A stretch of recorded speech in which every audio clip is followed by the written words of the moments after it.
Hey everyone, welcome to my weekend special. I hope you enjoy the show. Hit that like button and be sure to subscribe to the YouTube channel so you never miss my show. Whether it's Tuesday, Thursday, or Saturday, here's our first guest. Tell everybody a little bit about, just your upbringing, kind of how you came up, your family life, community, that kind of stuff. Just set the tone for you. Yeah, for sure. Like you said, I grew up on the east side of Long Beach, where there was just a lot of gang activity, a lot of poverty there, a lot of Section 8 housing going on, and I was part of that. Yep. Section 8's government housing, everybody. Right, there you go. My mom came over here as a refugee from the Khmer Rouge, the genocide. She survived. So she came here with my dad, and they divorced when I was 3. And I'm not like a sad dude when it comes to divorce, because I understand it, because for those out there in the Cambodian culture, the marriage was arranged. It was an arranged marriage? It was an arranged marriage. Okay. So if my mom didn't like my dad, then so be it. But that's the way it is. My dad was always there, and my mom was always there. It was just two separate things, And by the way, just real quick, stay on that for a second. People don't, it's just historically, because I read about this before I knew you, but when he tells you the Cambodian genocide, you're talking about literally millions of people, right? I mean, you're talking about... Yeah, more than the Jewish genocide. That's unreal. I mean, it's unimaginable that your mom and dad fled just to get to this country. Right. I just want to say one thing to you about that, too. There's all this conversation in the world today about immigrants.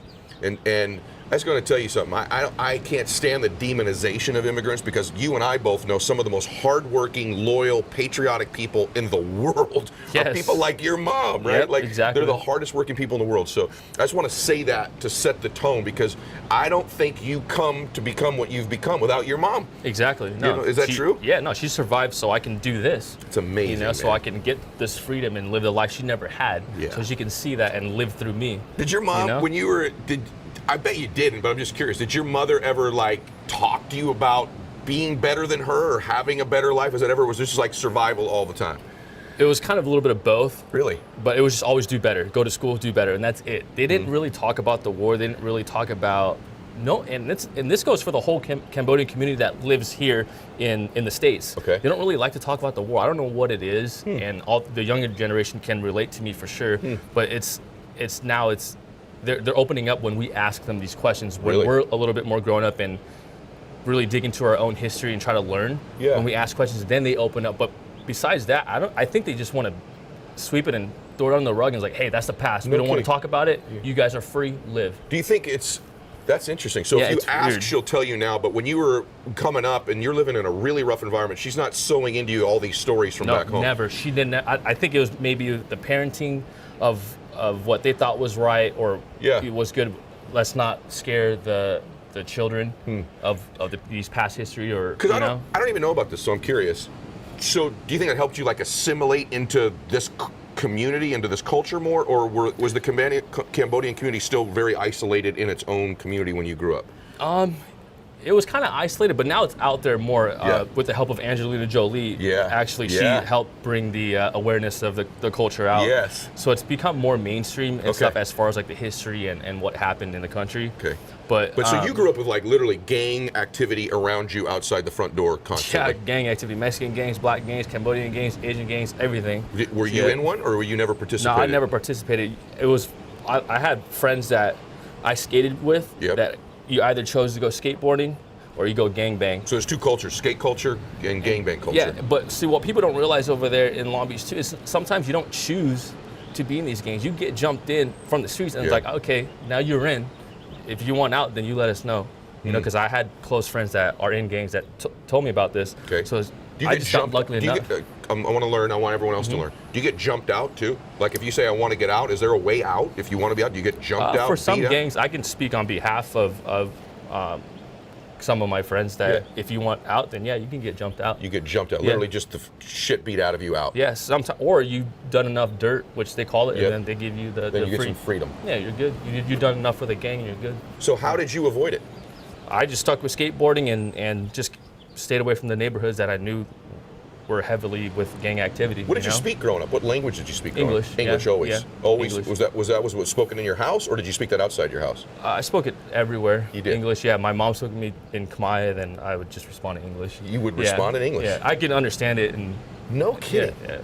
Okay, so you grew up in a really, really rough environment. Right. And so were you always, this is so, you're talking about an icon here in the industry. You're talking about a man who's built, he's 30 years old today, by the way, which I think is a significant birthday. At least it was for me. I'm like, I'm not a young guy anymore. Like, I'm a man now. You're a man before that, and I know you've built this man business, but for me, 30 was like kind of a big birthday. Yeah, it's a stepping stone. It was only 17 years ago for me. So you and I are basically the same age.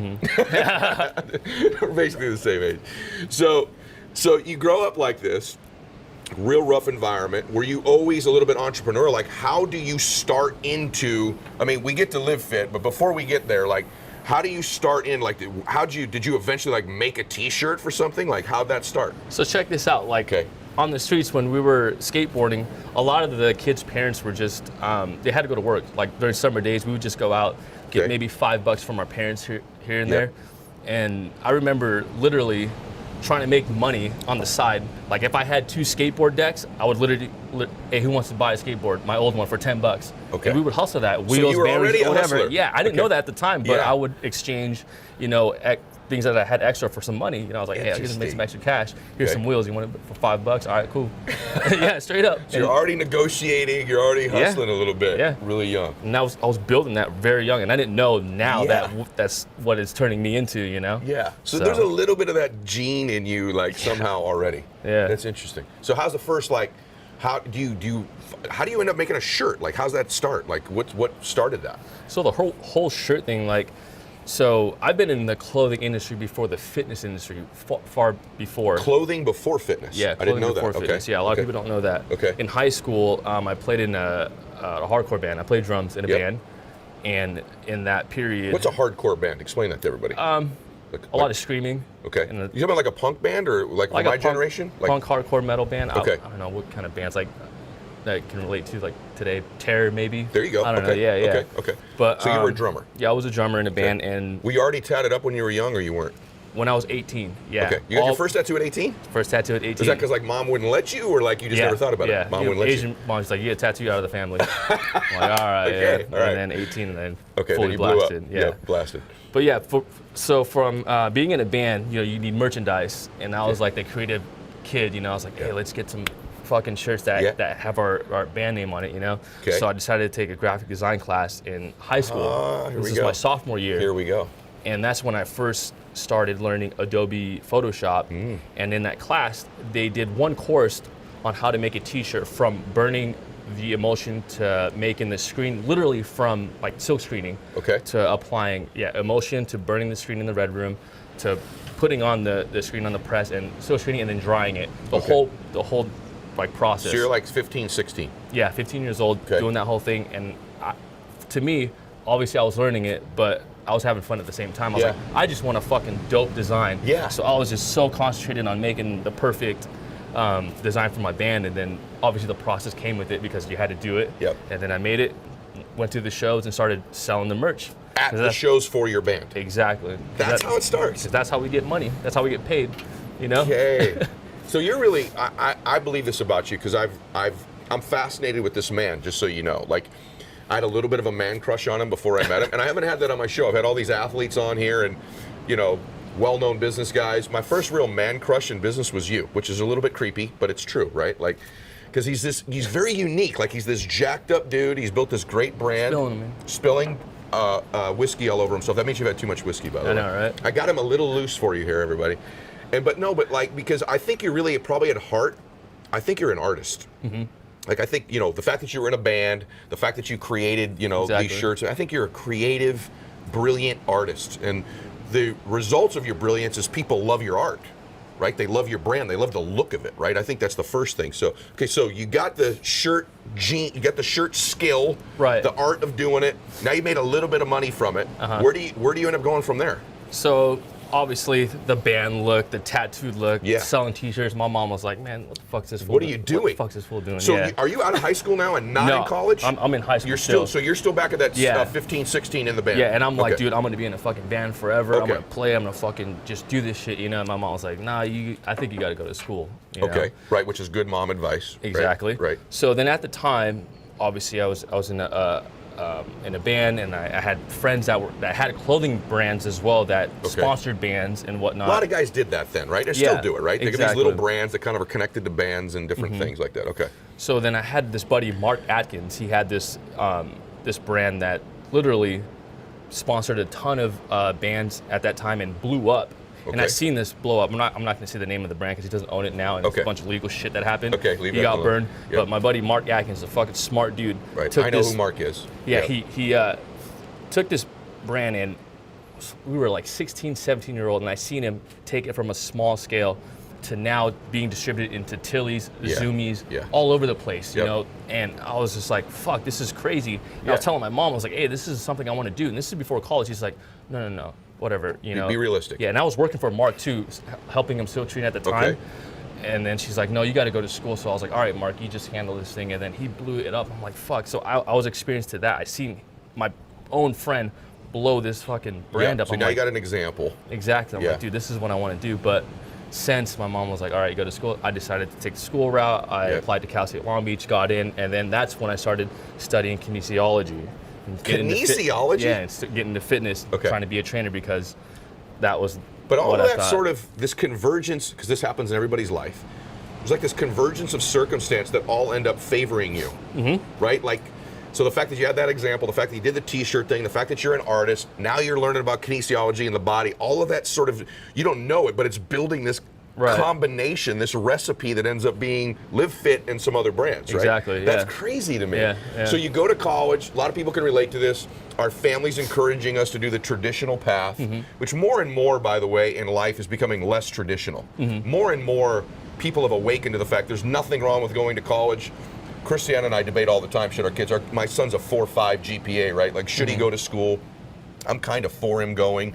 She's like, he should become an entrepreneur out of the gate. Like, there's this, but I think it's great that nowadays there's a debate now. There was 10 years ago, or when I was a kid, 100 years ago, there was no debate. Like, if you were a smart kid, you went to college, you went out, you went 4 or 5 years, maybe you went 6 years, got a master's, you got a job, and you're like in this system that produces average.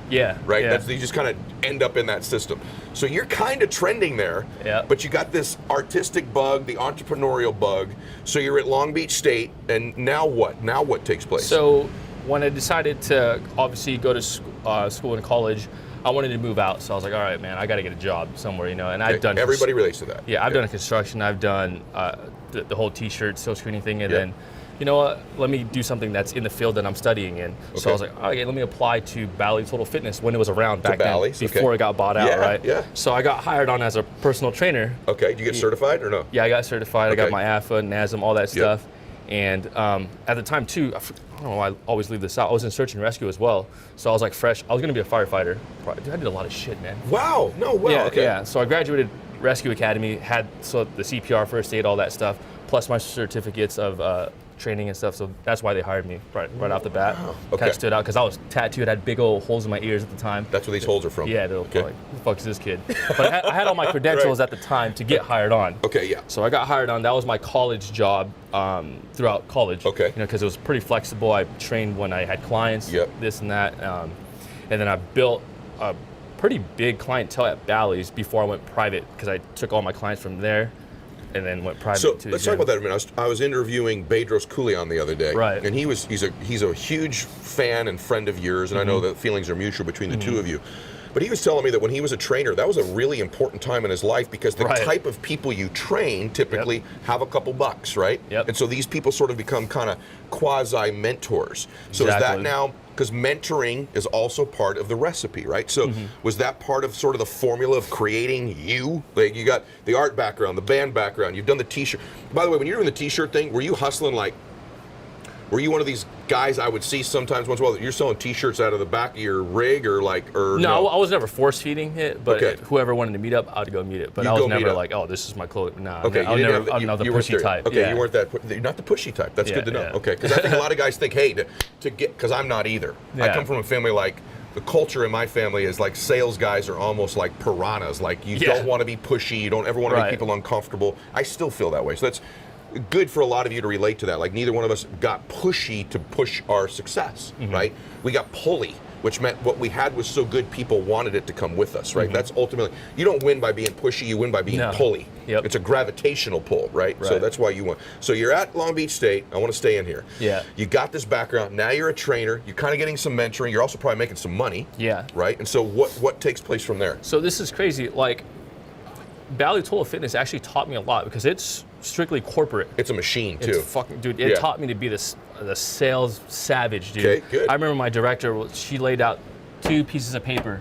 Yep. She told me, all right, tell me why this one's better than this one. I was like, fuck, I blinked out for like a cool 30 seconds, but then I gathered, I was like, you know what? All right, this paper is made up of this type of wood, blah, blah, it's a lot better than this. You don't want this one, you know?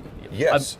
I don't know what I pulled off, but I pulled it off and sold her this fucking piece of paper, and she's like, all right, cool. Yes. Now do that with your training business because your training is this value, and you know, if you believe this otherwise, then why are you even here? Wonderful. Okay, I want to jump in on this too, because I want to stay with you on this, because there's like, I think that guys like you have so many skills that make them successful. I want you to be aware of them.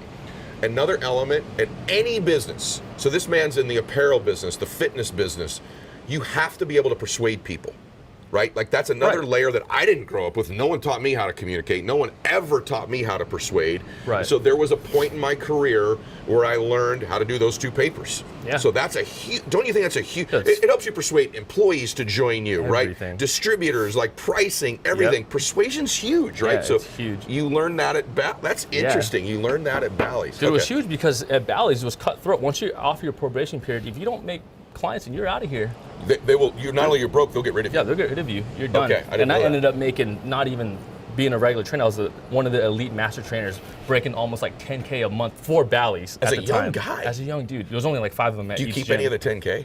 Yeah, probably like, I don't know, a small percentage of it. Yeah, right. Not a whole lot goes back to you, right? But you're paying your bills at least while you're in college doing that. I was living. You're living large probably compared to your buddies. Exactly, yeah. Okay, so you're there, you're training, you're obviously getting a lot of business experience, communication experience. Right. Because here's the thing, everybody, especially if you're young, this is all part of the journey of winning. It's like, he wasn't a millionaire when he was 20 at Long Beach State, right? But he was making deposits in himself, right? Like all these investments you were making in you through experience, through the grind, through just doing stuff. Like you probably, when you were skating, when you were playing in the band, I doubt you thought, I'm going to be a personal trainer at Bally's, right? No, like, never. Right, never, right? Never. So it's crazy. Okay, so you're there. What happens from there? Like, where do we go? So the clients that I met, as I became more of like the master trainer, what they called it, I didn't have to go out and prospect much. So they used to make me prospect, like go find your own clients. They never fucking gave it to you. You had to go close the deal yourself, walk up to strangers. I did all that. In the gym or out of the gym? Both. Okay. However you can get them in the office. Okay. You know, and sell them on it. So I did so good at that. I built such a great clientele. And now when the leads actually came in that weren't for me, that were high paying leads, like these professionals that would come in that need help, I would get fed those leads and close them on the deal. You know, and in that process, these professionals, like me being a tattooed, you know, minority type of person, it's like, okay, how the fuck do I speak to these guys without scaring them off? How do you close this 45-year-old white male banker guy or doctor, right? Because they come in and they have their offense up, you know, the red wall. You got to bring that shit down and be able to relate to them and see what the problem is. I'm curious, everyone's relating to this right now, right? Like, what would you do? How would you do that? Was it asking them questions about them, or how would you do it? Asking questions and just keep kind of relating why they're here and how I can help them. Okay. And that I'm not this dude that's just, you know, here to sell you on shit. Like, I can actually change your life. Yeah. You know what I'm saying? So once I learned that, and I'm talking to this a surgeon to a lawyer to like a college student, you know, so I was able to maneuver and communicate. That's massive, bro. And bring down these red wall barriers and connect with them on a personal level. And it was basically how you could help them, how you could connect with them. Yeah, exactly. Bro, see, this is interesting. I did all this reading about you. This is the part of the story I didn't know, and it helps me piece together your success. Yeah. Because I've always felt like, I don't care what the business is. I don't care if you're in the software business. You have to be able to persuade and communicate to people. For sure. That's interesting to me. It's hard because I've done a lot of interviews here and there, but you know, you live life. There's 365 days in a year. Yeah. There's so much that goes on. I know. Even with just like 8 hours of the day that you can't even explain for you know, a full 2-hour interview. You know, so I'm really glad because it helps me piece together you, because I have this overriding belief, like, you have to learn how to connect with people. Yeah. And I've met you. And I think one thing I will just tell you that I see about you too is, like, I think you have a genuineness about you. Like, you're instantly likable, man. Like, you're super humble. Like, you don't even know how successful you are. Appreciate that. And I love that about you, bro. Like, I hope I have that a little bit. Like, I don't think you know how amazing what it is you've already accomplished. Because I think you're in the I think in your mind, you're like still in the beginning, which is huge. I think I'm still in the beginning too, right? Like, and I'm 17 years older than you. I still think I'm in the beginning anyways. So you're there, you're training, you've learned to communicate, you've learned to close, right? Now you got some mentors. What we're getting close to Live Fit, but we're not there yet, right? Okay. And also, I assume you're probably still connected to the way you grew up a little bit too, 100%, right? So you still 100%. so you still got buddies of yours getting in some trouble. Some are successful. Some are probably getting even locked up once in a while. You probably even lose a friend here and there, right? That's killed, right? I mean, you're in this environment that's, most of us that didn't grow up in it, but grew up close to it. You know, I know it's almost like you almost lived in a minor war zone, a minor combat zone, and you're still connected to that, right? At that time. Yeah. So were those were you pulled back into that all the time, or were these new associations kind of sculpting you and shaping you at the same time as you still had your homies from where you grew up at the same time? No, at the time, like there's that stereotype where like the gang activity is like heavy and they'll put you in. Like, no, once you get to like a certain level, and the guys that are still doing it, they respect you as like more of a friend. Like, oh, okay, you know, what's going on around? Let's catch up. And then after they're proud of you almost to some extent, right? And then when you're done hanging out, then they'll go back to do their thing, you do your thing. You know, it's kind of like we already lived our separate ways. Because when people do the dirt stuff, that's when we're young, you know. But once you start making real money and making a living, everyone respects one another. You know. My other friends who are athletes who come from those environments too tell me that there becomes a transition where they're like really rooting for you and proud of you that you come from where they come from. There's some truth to that. Yeah, no, I even asked these guys. I brought one of my friends as like one of the OG gangbangers, head like shot caller, and he came down to the warehouse and he was so proud. Like he was genuinely proud because he has a family of his own. He's like, dude, I'm fucking, you know. I think a lot of the things too from these communities, because I think Long Beach is part of your story. I think it's always going to be. I think being Cambodian is part of your story, but I don't come from that kind of a community, but I have many friends who do, especially the athlete guys, especially, by the way, some of them from Long Beach. Long Beach Poly is like one of the great basketball schools in the country, right?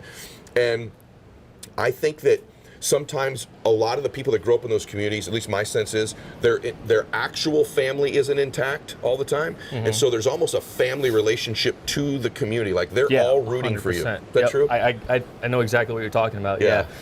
No, I can relate for sure. I think there's a lot of people out there that are just like literally proud and rooting for you all the time. Because there's people you see every day that I used to skate with or just hang out with like on the streets, like they almost become family just because our actual family's working or doing something to put food on the table, you know? And I think that's part of the success of your brand. I think that the great brands now, and we're going to get into that in a minute, they're not just communities or cultures, they're almost like a family of people that all sort of support the same culture, the same way of thinking, the same thought processes. For sure. I think that's what you have, brother. 100%. I do. I think it's almost like a family. I don't think I think brand is like minimizes what it is. Like the people I know that wear your stuff, like they're proud of it. Like a dude you grew up with. Like it's not like, hey, when I meet guys in the gym that wear your stuff, they're aware they're wearing it. Like once in a while people walk up to me like, hey, nice hat. I'm wearing some Clover hat. I'm like, is that what I'm wearing? You know, it's nothing to me, right? But when guys wear your stuff, I'm like, hey, I'm about to interview that dude. They're like, oh, bro. Like they go right into it. They know they're wearing it. They're proud they're wearing it. It's like a family brand. It's like, and by the way, that's huge in crazy. business. Okay, so let's get into it. Bally's. You end up eventually, how do you end up getting to where you like start a store or something, don't you? Like after Bally's, obviously I realized I was making good money, but I'm like, dude, I can make a little bit more if I left and, went into private trading. That's private personal trading. Private personal trading, So running my own business, training multiple clients at one time, running boot camps, maximizing my time and money, So I learned that actually looking up Bedros, the boot camp idea. Exactly. His business model and all that stuff. So this was before he even knew who the fuck I was, So I took that model and literally fucking nailed it to the T. I was in college making way more fucking money than anybody I knew around me, and I was like, fuck, what am I doing, So, I mean, I just kind of was doing it for my parents at the time. So I stayed doing that, and then this random opportunity came up with my buddy, Bruce Soth. He owned this t-shirt store in Long Beach off of Molino and Anaheim. Not a good area, by the way. Yeah, not a good area. It's fucked up over there, and it's still fucked. He still owns it. It's pretty good. Or he does pretty well. But it was like a shop that offered just like $5 or $10 like blank T-shirts, or you'd make like custom one-off shirts, that people go in and buy, and to sell like retail. Dickies, retail store. And at the time, he gave me this offer to like buy into it. I was like, all right, sure. So you're entrepreneurial then. Okay. So you buy into a t-shirt store in a pretty rough area where you grew up. Yeah, because I seen but people would just see like, oh, that's a fucking rough area. I seen the money because over there in the hood, what do people do every morning? This is a trip. Every morning, they would go in, our regular customers, and buy a brand new white t-shirt every morning. They don't wash it. So this is maybe something new you gotta learn. They don't wash their Pro 5 t-shirts. Okay. So just buy a new one. Every day? Every day. Yeah. And throw it out. Yeah. Buy another one the next day. Yep. So you'd have like regular traffic, like someone's going to a Starbucks to buy a cup of coffee. They're buying a white t-shirt from you. Yep. I never knew that. Yeah, it's crazy. Okay. It's the weirdest shit when I tell people, I'm like, no, that's why when you see like, some like gang bang dudes that wear a white t-shirt, they'll still have the crease just from the packet. I was going to sound stupid. I'm like, how's this guy have such a beautiful shirt every freaking time? So that's why it's a brand new shirt that's worn once. Shirt. Exactly. They just open it. Yeah. Okay. So that's why that location works. That's why it's actually a pretty damn good location. Signs, I was like, hey, cool. And you knew that because you grew up in it. Yeah. Yeah. All right. Yep. Okay. I'm learning a lot here. Okay. Yeah. Okay. So then with that, I obtained the t-shirt store with my buddy Bruce, and then I wanted to do this whole Long Beach brand as well in there. I was like, I think I could sell some cool fucking Long Beach logo stuff because Long Beach has a lot of pride. People within the city like to rock, Long Beach. So I started making designs and created this LB clothing brand, and fucking it took off in the store. People would just come in inside the store. Inside the store, yeah. And I obviously started marketing it on like Facebook and MySpace at the time. There was no Instagram yet. So you were already dabbling in the social media deal, which is huge to your success now, which we'll get to. But so were your training clients wearing this stuff, or this was like a local brand thing? Into what stuff? So the in your store, the shirt you were selling in your store that you created, right? Was that was that something the people you trained wore, or like local dudes would just come local dudes? Okay, local Long Beach dudes. Yeah. Okay. Yeah, okay. But then over time, when I was running my private training business, I had all this graphic design skills. I had all these other like video editing skills, photography skills. I had my trading business as well. Okay. I was like, okay, I'm gonna design some stuff for my clients. What's a catchy slogan? Okay. I was like, all right, Live Fit. You're kidding me. Yep, so I fucking designed. Are you serious? Yeah, this is how I started. Live Fit started for the people you were training? Yep, all my clients. So I had RP Fitness, and then my slogan was Live Fit. So I just made this collection of like a t-shirt design and a black zip-up hoodie that we still sell today. Okay. That were the first, line that was offered to my clients first. So then they started wearing it, and then at the time there was only Facebook. Yeah. So I was like, all right, this is fucking cool. Let me film this, you know, when we're doing like boot camps or group training, because everyone's having fun and everyone's wearing the same shirts, this and that. And not only did I post it, but because they were my clients that were part of the community or my training business, they wanted to post it too because they were wearing the shirts. Like they wanted to show off to their friends, like, look what I'm a part of. So it just kind of went viral in the local community, and then it just snowballed from there because then people were like, okay, I'm not training with you, but I want that shirt. How do I get it? You're kidding me. Yeah, so then it kind of just When was this? snowballed. What year are you talking about? Probably like 2011. Okay, 12. so you're like, all this stuff we see today that everybody does as acceptable, which is film their brand, make it fun, you did before everybody was doing it. Way back, What made you think how did you know to do that? I don't know, I just thought that shit was cool. You thought it was cool? Are you That was kidding cool. I was me? like, hey man, this shit's tight. I want to let's film it, you know? You know that's genius, right? Like that's, no, not I guess. I didn't know that. Yeah. Okay, I was always like a marketing person. Yeah, everything, if you wanted to look at my brand or whatever I'm about, I wanted to make it look, as cliche as it sounds, I wanted to make it look perfect or make it look cool, you know? So how do I do that? I think I'm gonna film this, you know, and show my friends what I'm doing, you know, that I'm, you know. And it went a little bit viral through their posts and them wanting it. Then people who don't train with you want a little piece. Yeah. So you have that going on the sort of viral social media virtual world, and you have this physical store that you're selling local stuff to as well, right? Tell them and real quick, like, because I didn't know this, and you would get business spikes at this store through tragedy almost, right? Oh yeah. And I want people to understand this because there's all these brands that are massive that are what I don't know the right word for it, but I'll just call it like urban driven or city driven or culturally driven brands, right? That a lot of people don't understand, whether that be even like music, like Jay-Z, or we were talking about Damon John earlier with FUBU, or what was Russell Simmons' brand? Baby Fat, right? Or these other brands. Like, so you would have a spike in business in your store and in your shirt when what type of stuff would take place? When murders would happen. When murders would happen. It was just why? Like I said, there's heavy gang activity. So one of the things we did too were just one-off custom shirts. Yeah. And a lot of that was rest in peace or in loving memory of. Because in gang culture, if someone dies, what happens usually? They retaliate or whatnot. They retaliate, but they also make I didn't know this. There's like rest in peace shirts. Yeah, they'll make rest in peace shirts just for the lost ones, the loved ones, you know. So you would hear like there's noise, like someone was killed, there's going to be retaliation, and you'd literally be thinking business is going to spike. Yeah, me and my buddy Bruce were like, dude, we're going to be busy in the next couple of days, man, because that's bananas. This person got smoked. They came in, made a bunch of shirts, but we know this other person has a green light on them, and we're like, fuck, all right, he's about to die, and then sure enough, it sucks, but he dies like a week later, and we're just, you guys, it's just that, you know, that cycle of bubble, dude. That's amazing to me.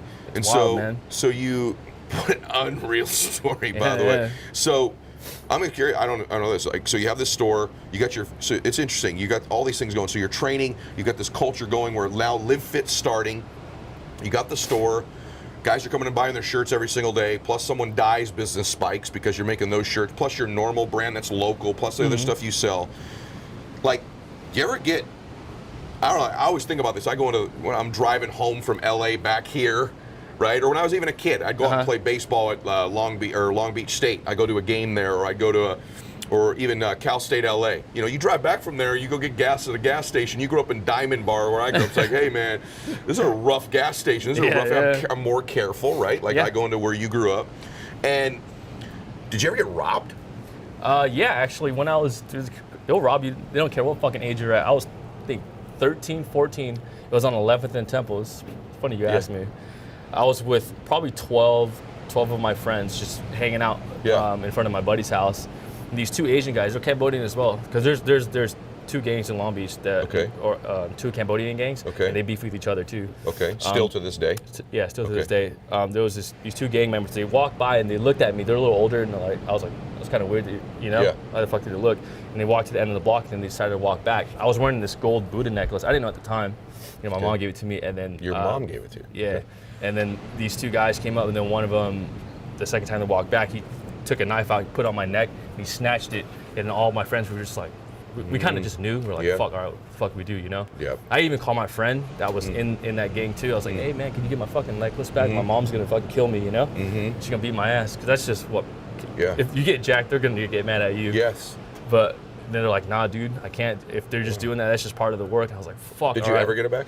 No, never. Then it was funny because when I went back home, I guess I never said anything to my mom, dude. This is weird. I never fucking talk about this shit.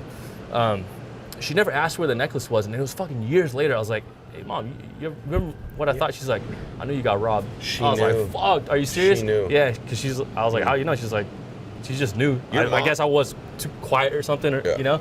But your mom, but we're gonna get into Live Fit now, but your mom's like a central piece of your life, huh? Yeah, no, for sure. You talk about your mom a lot. Why? Like, why is that? She was probably like the only person that, now that I realize when I'm older, she gave me everything I wanted, even though we didn't have the fucking funds for it or the means for it. If I wanted new skate shoes, she would buy it. She'd find a way. When I was young, I didn't know what the fuck housing was. I didn't know what Section 8, I didn't know what food stamps was. I knew you buy this fucking food and this greenbacks, you buy other shit. That's what my mom said, you know? So, but I didn't know. I thought that was fucking part of life, right? Everybody had that. Yeah, so, and then everything I wanted, skate shoes, fucking wheels, whatever it was, I was like, Mom, I'd have to fucking have it. I was that dickhead kid, you know? I was like, I fucking have to have this shit, dude. Right. I'm fucking not cool, whatever, so was I. You know? Yeah. So she'd fucking make it happen, you know? She found a way. You know, so now I realize later, I'm like, fuck, dude, I was about to beat my ass if I was looking, you know? What's amazing that y'all don't know is that now that Live Fit's built, one of the first things you do when you got money was you took care of your mom, retired your mom. Retired my mom, Now she doesn't have to work, nothing. Got in her spot, she's chilling. That makes me, that's my favorite part of your whole, all the wealth you're gonna make, man, all the cars you already have, you're gonna sell Live Fit for a couple $100 million someday or whatever you're gonna do. My favorite thing about it is that the first thing you did when you made some money is you took care of your mom. Yeah, like 100%. And that's, everyone watching this, like it's one of their dreams. Like, wouldn't you love to take care of your mom? All the stuff you went through, being robbed as a kid, I'm pretty sure your store probably, I don't know, did your store ever get robbed or almost robbed? Try to get robbed, yeah, man. Try to get robbed? Yeah. At one time, we talked about with on Andy's thing, man. What happened there? I don't know about that. Some guy tried to buy a T-shirt with a fake $5 bill, this Mexican dude. Okay. And he was just from a gang that just didn't like Asian people. Okay. So I was like, fuck. So he comes in your store with a fake $5 bill. Fake $5, tries to buy it, Right. and I'm like, dude, I can't sell you this. He's like, why? Because I'm a donkey. I'm like, nah, dude, because this is a fucking fake $5 bill. I think he was all drugged up. He was like, dude, I'm gonna come back and fucking kill all you guys, kill all the fucking nips. That's what they call us, nips. And then I was like, fuck. I knew he was serious. I'm like, all right, man, fuck this shit. Oh my gosh. So then my buddy, we had a shotgun. In the store. In the store, yeah. He had a shotgun and a Glock, but we loaded the shotgun, cocked it back, and just had the safety on. That's how fucking scary the shit was. Oh my gosh. And my friend Bruce was like, if this fool comes back, just point that shit that way. You don't have to aim, just fucking point and shoot. It'll fucking blow the whole fucking window off. I was like, oh, fuck, Were you dude. scared? I was scared I was fucking about to shit my pants, but I was ready. That's the thing, I was fucking ready, dude. I was like, all right, this fool The comes whole back, day I'm you're gonna fucking every blast dude that this walks through the motherfucker, door, yeah. you literally have a gun right next to you. Under the keyboard. Just just get this, everybody. We're going to segue now into where he is now, but like just so you get this. And I'm not exaggerating when I say this. On some level, I am, and I'm not. What's happened now is the modern day Nike. It's the modern day Nike came from this. Do you understand that? Like when you go Google him or you research him, it's the modern day Nike. It's like you're, and by the way, I think you're more viral and innovative and creative and have a more loyal following than them. So you're talking about somebody who grew up in a band, skating. He drops out of Long Beach State, just so you know. I mean, like, pretty close to graduating. You probably could have graduated if you went, like, what, 6 more months or something, probably, right? He leaves Long Beach State. He's in a store where he's getting robbed with fake $5 bills. His business would spike initially when people were killed, right?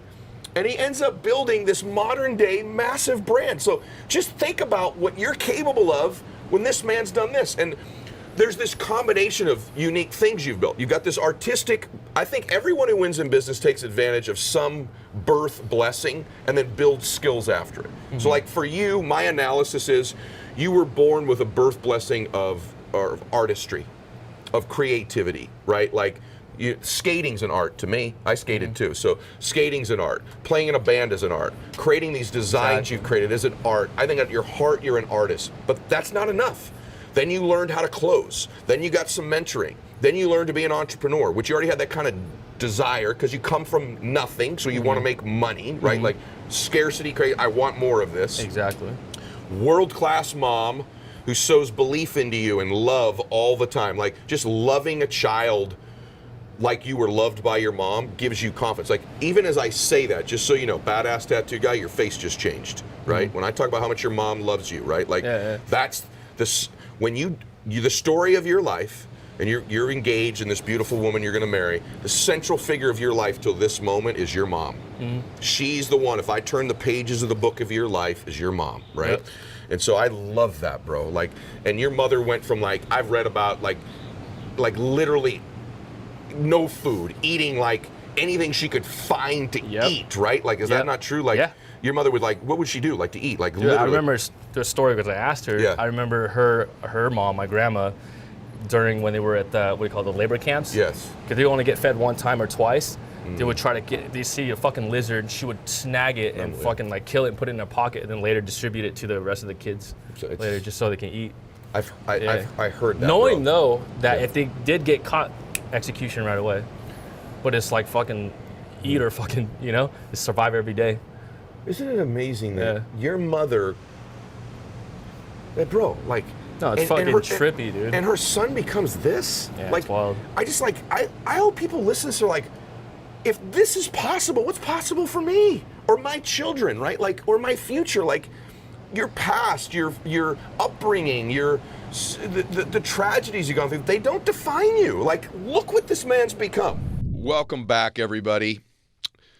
This person sitting across from me, he's been on the show before. You guys all went nuts when he was on, but I got to tell you, he's probably the person whose content I share the most on the planet because I think it's that good. I really, really like a lot of people in the business space. I admire and listen to very few. And he has risen up the list for me of the people that I admire and I listen to the most, because his content is so good, his message is so good, because it's based in actual results and actual experience.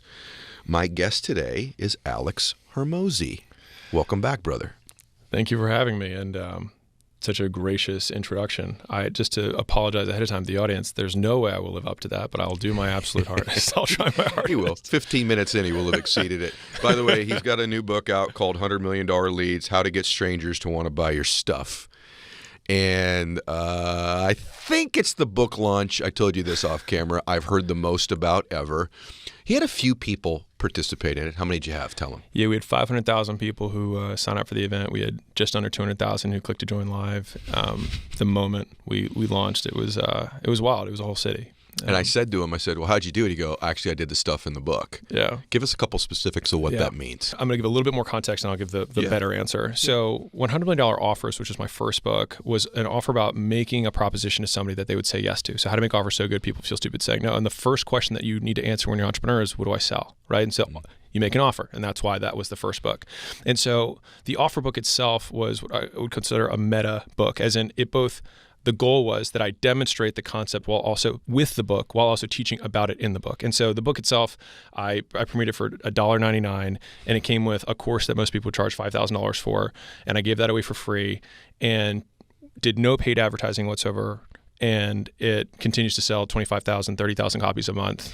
This month, obviously, way more than that because of the launch and whatnot. But it does more every month than it did the month before, and it's still top 100 2 years later. Now, the next book answers the next question. So once you have something to sell, then you're like, well, who do I sell it to? Yeah. And so you need leads. And so that was why the second book is $100 Million Leads. And so leads mean a lot of different things to a lot of different people. But most people agree that they're the first thing that you need to have to get new customers. Hello. Right. And so the thing that creates a lead, and when I was trying to go through this book, I was like, what is a lead? And so I had a buddy of mine ask me that question, and I stumbled. I was like, a lead. And he was like, no, what's a lead? And so I was like, it's someone that you get name, phone number, email address. And he's like, okay, if someone follows you on Instagram and you can message them, are they a lead? I was like, well, yeah, I guess they would be a lead. He's like, okay, well, if I subscribe to your YouTube, am I a lead then? I was like, no, I guess not. It wouldn't be, because I can't contact you in any way. And so we started going through all these things. If I knock on someone's door, are they a lead, right? And so we started going through it. And so we come up with a lead is a person you can contact. Okay. Now, from there, you're like, well, there's a lot of people I can contact, which then gave me the conclusion that what people say they want is leads, but what they really want are engaged leads, which is a person you can contact, who's shown interested in the stuff you sell. So would you call it qualified lead? That would be the next level. Okay. So yeah, if you're looking on the lead continuum, you've got unengaged lead, an engaged lead, a qualified lead, and then you go into customer and whatnot. And so, then the question is, how do you go from an unengaged lead to an engaged lead? And that one flip, just from there to there, is the entire book. After that point where someone raises their hand and says, I'm interested in your stuff, that is where the book ends. Okay. And so I wanted to show people how to get strangers to want to buy their stuff, not to buy it because that would be sales, but how to want to buy their stuff. And so in going through this, we made 2 4-boxes, and this took it's awesome 100 iterations to get here. I was looking at it again last night. It's awesome. It was really hard, as crazy as it sounds. I because believe it. I came into it with a lot of the preconceived. I was like, what about earned media? What about owned media? Like I had all these, and I had to deconstruct everything into simply, you can talk to people one-on-one, and you can talk to people one-to-many. And there are people who know who you are before you talk to them, and there are people who don't. And those are the 4 variables. So if you're one-to-one to friendlies, that's a warm reach out. If you're one-to-one to strangers, it's a cold reach out. If you're one-to-many to friends, it's when you post content. It's to your audience who knows you. And if you're doing one-to-many to people who don't know you, it's paid ads. Gosh, that's good. Okay. And so those are the only 4 ways that a person can let other people know about stuff. Anything at all. Like if a girl's like, I just slept with 6 guys, she's advertising what she did. She let people know about it, right? And so advertising is the process of making known. That's how we define it. And so then you're like, well, if those are the only 4 things that I can do to let other people know about stuff, are those the only 4 ways to advertise? And so the answer is kind of like yes and no, because the other 4 are what I call lead getters. And so lead getters are people who let other people know on your behalf. Yes. And so they are where you get the greatest amount of leverage in advertising. Because, for example, if I were to say, okay, I'm going to hire a recruiter who brings me affiliates every month. And so I hire one person. So I do whatever amount of work it takes me to hire one person. And then I go and I sip Mai Tais on the beach, which we know that's not true, but just for the example. Now that person works every hour of every day bringing affiliates in. And then those affiliates then either they do one of the core 4. They reach out to their friends, they reach out to strangers, they post content, or they make ads to their audience to tell them about my stuff. Okay. For money, free stuff, or both. That's the incentive. And so that is an example of a lead getter and how one day's work might create zillions of dollars on the back end by just having leverage, getting more for what I put in. And so there are 4. The first is customers. So you do the core 4. So I was going to ask you. Yeah, you do the core 4 to get a customer. Yep. Now that customer can then do the core 4 again to get you other customers. Do you feel that there's a priority among others? In other words, when you were saying it, I'm like, customer might be the best one. Oh, yeah. For sure. The reason I would say customer is more important isn't as much about the customer, but about what would make a customer want to refer is typically an exceptional product. And so if you have a better product, like you can incentivize any affiliate if you put enough money. Better product or better experience. Right, exactly. Okay. So I'll quickly go through the 4 lead getters and then I'll explain the whole cycle in total. So you have customers, you have affiliates, which I talked about just a second ago, which looks like a customer referral, but it's a little different because it's another business who refers their customers to you. You've got agencies who can do the core 4 on your behalf. They can run ads, they can post content, they can do outreach all for you because there are agencies who do all those things. And then you have employees. So like I don't make my content. I have a team of people who make content for me.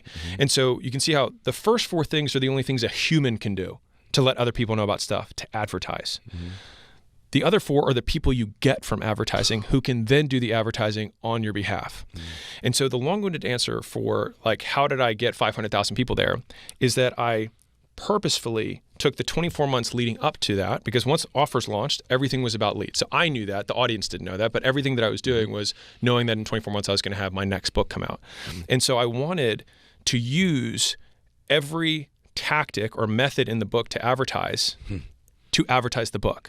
So that's the whole meta concept. The first one was I had to make a meta offer. Like the book itself was an amazing offer, so good people feel stupid at saying no. And then when $100 million leads, I wanted to get as many strangers to want to buy my stuff using warm outreach, cold outreach, posting content, running paid ads, getting customer referrals, affiliates, agencies, and employees. So the launch itself is validation of the book itself. Yes. Keep going. And so the thing that always grinds my gears, and I think what I've strived really hard to do with the content that I make, et cetera, is that I always want the proof to be undeniable. And so like I started the presentation for the book launch with this little picture of a book that says how to market a book, and it has 14 reviews on Amazon. And whoever wrote this book, I hope I'm not just destroying you. That's not my goal. I blacked out the name. I don't know who it is. But I don't need to read the book because I already have evidence that the person doesn't know how to market a book, because if they knew how to market a book, they wouldn't have 14 reviews. So like I have real world evidence that the contents of the book are irrelevant. And so I wanted to do the exact opposite of that, which is if you're going to have a book about advertising, it should be advertised better than anything. And so that was exactly what I wanted to do, was just lean really hard on that and purposefully use only the things that I have in the book. And so, which was actually kind of fun for me. So like when we scripted out the ads, I have an ad creation framework that I just used the framework that I introduced in the book only. And with the affiliates, I had the structure that I set up in the book, I used only. Like I talk whisper tease shout, which is kind of like the method that you do to launch anything, or at least that I used to launch anything. Like we used agencies when we didn't have to, because I wanted to have an agency run it so I could talk about that. And then obviously the team did all the content. And so we used all 8 methods to promote the book, and then that is what resulted in. We had 137,000 people who came from paid ads. We had 104,000 people who came from affiliates. We had 27,000 affiliates sign up to promote the book launch. We had just over 200,000 people that came from content. And then we had, what am I missing? And then referrals. The rest were referrals. By the way, everyone hearing this right now, it's amazing to me. Obviously, the detail of the book and all of that is one thing. The other thing is that how many people, all the concepts you just described to them, even if they were at the book launch, is still foreign to them, meaning they still look at business almost like a linear transaction. In other words, this is a simple analogy. Look, here's how I got wealthy. I don't play checkers in business. I'm playing chess. I've got multiple moves that I'm already making in front of the other one that set up something else. Most people are like, I just got to get this client. And then once I get that, I'll breathe out loud. And then I'm going to go through this arduous, grinding, debilitating, horrific, self-loathing process to get one more, right? The power of one more. That's what Ed Mylett says. And do you agree with that, though? Does it still blow your mind how many people still don't get progressive marketing that stacks on top of one another? Funnel's a terrible word, but there's multiple funnels happening here, meaning you've got the affiliate funnel, you've got the paid ad funnel, if you choose to do it that way. You've got your content or client referral funnel. But most people in their businesses, they're still, what you just did is so brilliant, it's like washing over them still, even of the 500,000 people that were there. You and I know this. It's they're picturing how business works fundamentally incorrectly. Would you agree with that? I think so, and I think part of it is I would say it's more like at least from my perspective, like an incomplete picture. So they can usually, you can only see as far as like what's in front of you, and so if you are barely making rent, you know what I mean, and you're barely making payroll, it's really difficult to think about brand. You know what I mean? And so it doesn't make it less important though, but it's just really hard. And so, you know, for at least the prescription that I have in the book for advertising is pick one method. You can pick warm reach outs, you can pick cold reach outs, you can pick making content, you can pick running paid ads. And those are all the things that you can do. And I start there because most people reading anything in business are usually the ones doing it for the most part. And so we start with the core 4 that a person can do. But of course, all 4 work better together. Yes. Now you can just do cold calls and you can build a business. You can just run paid ads, you can build a business. But if you do cold calls, run ads, and have content that people consume when they click your ad, they consume content and then they complete the transaction, or you do a cold call, they take the set call, and between the set and the close, they go to your profile, they read some stuff, they watch a video, and they're like, oh, this guy's legit. Now, if you didn't have that, the likelihood that you close them would be way lower, but you would attribute the failed close to bad cold calling. But you could have given the assist with brand, with content. Let me ask you a hard question. I bet no one's asked this, and if they have, cool. But I was thinking at your work, and I was going through all of it last night again, and I was thinking, okay, I want to ask them the tough stuff, like the stuff no one's going to ask them in an interview. I want 2 entrepreneurs pushing one another to figure this out even together, okay? So what if the sales cycle of your product is different? Does that dictate which way you should go? So let me give you an example. I'm marketing a book that's a tangible product that can be acquired instantaneously. Let's switch it. Let's make it a hard one. I'm a realtor. I'm in the mortgage business. I'm in the insurance business. This sales cycle is a little bit different. It's not necessarily A to B, bam, we've got a client. Does that change your methodology? And let's walk through a real world one. I'm a realtor. Let's use what I think is maybe the hardest one to make the application fit on some cycles. Do you pick a lane, all of the lanes, and does that matter that the product isn't a consumable can of Coca-Cola or a bottle of water, but it's a transaction experience that you're going to have to go through in the sales cycle? I don't think it would matter at all. Okay. So if we were to just let's fill in the boxes if we will. So like if you're a realtor, warm outreach is going to be you reaching out to your friends and family saying, do you know anybody who's interested in buying a house? Now, ideally, you'd probably not start with that because that's what every realtor says. So it might be something like, hey, what's your dream home, or something like that, and then you can start talking about something more interesting. Believe me, I'm not in the real estate space, so hopefully there'd be a better hook. But that would be the idea. Cold reach outs is you're just dialing numbers that are close to you, or cold emailing, or that is cold reach out. If you're making content, you're talking about the houses that you're selling, and many realtors do that. And then you have paid ads, which also plenty of realtors either generate buyer or seller leads that they call, and then they can help them sell their house. So either they list houses and they show these 6 or 7 carousels of cool houses and they get buyers, or they talk about recent sales and use them as case studies for like, here's the 17 steps in the process. We took this house from the owner thought they could sell for 500. I sold it for 575. And this was the 60-day process we ran through. If that sounds interesting, I can walk you through what I would do for your house, whatever. So that would be the core 4. But a good realtor should also have friends who are ancillary to the industry. So it might be, lawn care people. It might be, now I know there's regulations around loans and kickbacks and things like that, but like still cleaners, anybody who does home services, you can still get referrals from them, which would be an affiliate, right? Now, customer referrals is you sell the house and you ask them for friends, or before you sell the house, you ask them for friends, or sometimes they just do it on their own because they actually like you and you did a good job. That's right. From an agency perspective, you could hire agencies to do any of those things, and then if you have more, if you're a bigger realtor and you have a team of people, then you can use your employees to do any of those things on your behalf. And so the core 4 and the 4 lead getters work independent of whatever business you have, because they are simply the only ways that one human can tell other human about stuff. It's a fact. So let me give you an example. Yeah. I have several homes listed right now, just different things I'm doing. I'm just thinking through what you just said. One of the homes I have listed, they literally knocked on my door as a cold call. Yeah. And the fact that they did that, they make a lot of money too. I was like, this is my lady. Yeah. So that's one of them. The other one I have, an interior designer referred me the realtor that is now listing my house. Isn't that interesting? Yeah. And the third one just literally had a digital footprint that I saw their digital footprint, went to their brand, was validated by other significant properties they had sold, and they're listing that property. So what he just said, I just gave you in my own life validation of all 3 of those methods right there off the top that I'm currently using, currently in the MLS with 3 people in that industry, exactly the way that he just described. But I wanted to push you to describe it first. Because that's the theory. Here's why. I think you're this way too. There's validation, and then I want to push the theory to the extreme, most difficult measure to see whether it passes the take an on-water test. Yeah. And that's what it does for me. Number one thing I want to ask you, someone's an entrepreneur, they're listening to this, and they are not getting enough leads in general, and they're literally thinking that what I'm going to do is I'm going to continue to do just posting stuff on my Instagram over and over again, and people are going to magically appear. If there's one step now I should take to change my tactic, first thing I should do, aside from get the book, would be what? So if I needed to make money tomorrow, and I was that guy, it's the first of the core 4 in the book, which is warm outreach. And so what that means is I go through my email, and I look at every single contact that I already have already in my email list. I open up my iPhone or my Android, and I go down my contact list, and I download that and I export it.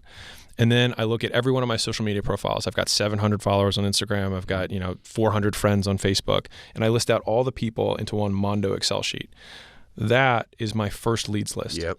And I reach out to them, and I open with something that has nothing to do with my profession, which usually has something to do with their life. And so I take the 30 seconds before I message everyone, because you only have a fixed amount of people. And I would say, what's new in Sarah's life? Sarah just had a kid. Sarah just moved. Sarah just had a baby. Sarah just competed in Tough Mudder, whatever. And then that would be my opener. And then then it's how's things, right? And then once you have how's things, then you transition. You can move the conversation into whatever direction you want. If I'm selling fitness, I would say, oh, well, how do you have time to cook food and get in shape? If it was I was career coaching, I'd be like, how are you making time for work and your career goals? If I was selling therapy, I would say, like, how's your mental state with like crushing all these goals, but like, are you taking time for yourself? Like, I could, I could sell anything from once I have their attention. And we use something that I call the ACA framework, which we learned from the gym world, but it works with anything. It's really just how to talk to a human being. But it's acknowledge whatever they said, compliment them on a legitimate compliment, and then ask the next question. And so a lot of people just don't know how to have a conversation. And so whenever someone says, I did the Tough Mudder, I would say, it's so cool that you did the Tough Mudder, compliment, which would then say something like, that's so tough of you. I would say, it's so cool that you take that time to push yourself. You must be that type of person. I would label them with something that I want to use later in the sale. And then, and then the ask is, let me move the conversation forward, right? And so I then have my big list of every single contact that I have, and I start with the open hook that's personalized to them, and then I move them through ACA, and then I set them up for a 10-minute qualification call of some sort just to make sure that they like whatever it is, and then I would set up for a real conversation. So, and if you're curious, what does that 10-minute call look like? Yes. It's so I use something called the closer framework. It's not that this is the perfect way to sell. It's just it's a simple acronym that I use to organize sales scripts. And so C is clarify why they're there, right? Because they got on the phone for a reason, or they decided to respond back to you for a reason. And so it's the first obstacle that comes up in any sale is someone says, I just wanted more information. Well, no, they didn't. They got there because they have a problem. Like, you're not just hopping on phone calls for information all day. Of course you're not. Right. Like, you can make that joke if you want to. Right? Really good. Right. And it's like, well, because then you just clarify, like, what problem do you want to solve? Like 6 months from now, what do you want to have happen? And then the person's like, well, I can't fit in my jeans anymore. And you're like, right, boom, I've clarified where they're there. Then you restate it with L, label them with a problem. So to be clear, you're not the weight you want to be. You're currently how much? 200 pounds. What would you like to be? My high school weight. What's that? 130. Got it. Gap. Okay, cool. So then we go C, L. Now we go to O. So this is the closer framework. O is overview their past experiences. This is what I call the pain cycle. So you say, what have you tried so far? How did that work for you? What did you like? What did you not like? Whenever they say the things that they like, you mental note of that so that when you present your solution, you're going to talk about and tie the things that they liked about it. Part of their buying map. Yeah. And then the pain part is where they're like, oh, this was terrible. It's too hard to follow. They didn't pay attention to me. No one followed up, blah, blah, blah. And so then it's like, well, what else have you tried? And so we just keep doing until we've exhausted all the pain. And whenever you bring up past experiences, it always aggravates and increases in importance. So like in the political world, whatever the news cycle is on, people will say is the most important issue of the election. And it's really just whatever the media chooses to, whatever piano key they want to play on everyone's emotions that month. But it works the same way on a micro level in a sale. So whatever you're talking about in the pain cycle is going to be the thing that they now think is more important. Maybe my health is more important. Maybe the cleanliness of my house is more. Maybe I do need insurance, like whatever it is, right? And so in a set call, we stop there. So you basically go clarify, label, overview the past experiences. They're in the middle of pain and you're like, I think I can totally help you. I don't have time right now. Let's put a much because this is like a cold, like basically it's a set call.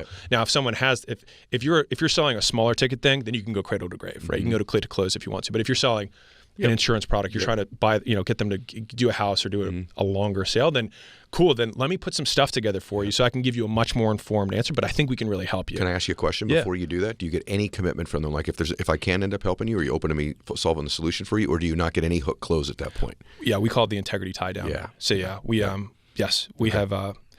have this big checklist that we call the lead nurture checklist, but it's like 17 things that we do whenever like we take on a portfolio company.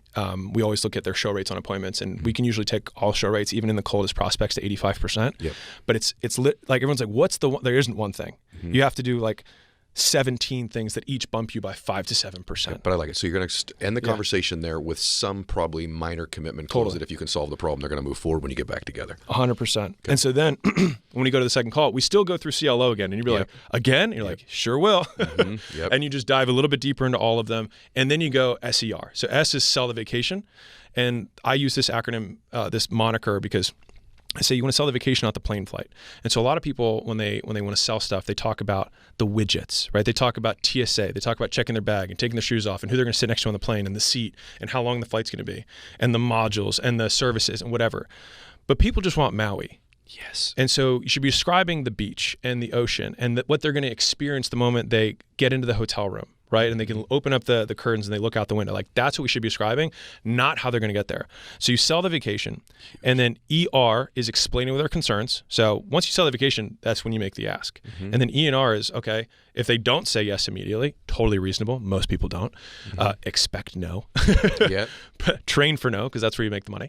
And then we explain away their concerns. And so, for us, I train on 3 major obstacles, which is they correspond to the distortions of reality from Dr. Albert Ellis.